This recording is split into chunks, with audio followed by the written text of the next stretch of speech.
Terima kasih Anda masih menyimak Seputar Bali. Pemirsa, petugas Satuan Reserse Narkoba Polresta Denpasar menyita ratusan gram sabu-sabu dari seorang bandar asal Pontianak, Kalimantan Barat. Tersangka menyembunyikan barang terlarang tersebut di dalam kue dodol dan dikirim ke Bali menggunakan jasa paket bus. Polisi menangkap tersangka berinisial DF 38 tahun di sebuah mal di Jalan Dewi Sartika, Kuta Badung.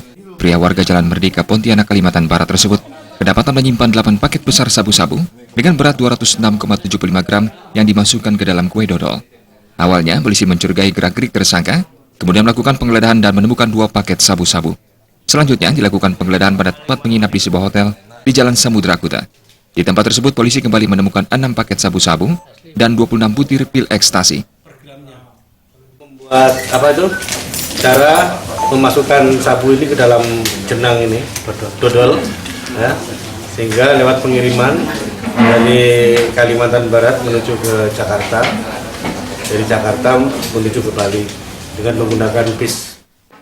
Pria yang sudah sempat masuk penjara dalam kasus yang sama di LP Pontianak ini mengaku sabu-sabu dan ekstasi itu dibeli dari seseorang berinisial MK dengan harga 90 juta rupiah.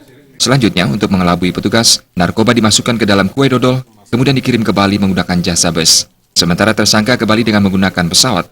Setelah tiba di Bali, paket tersebut kemudian dibawa ke hotel untuk diedarkan. Bali dipilih sebagai tempat mengedarkan sabu-sabu karena harganya lebih mahal. Sabu-sabu tersebut juga sudah dipesan. Aksinya tersebut sudah berlangsung 2 kali sejak September lalu. Ini kamu kemas sendiri? Iya. Ya, oh ini? Kamu ngambilnya kamu berapa gram di sana? Kalimantan? Hah?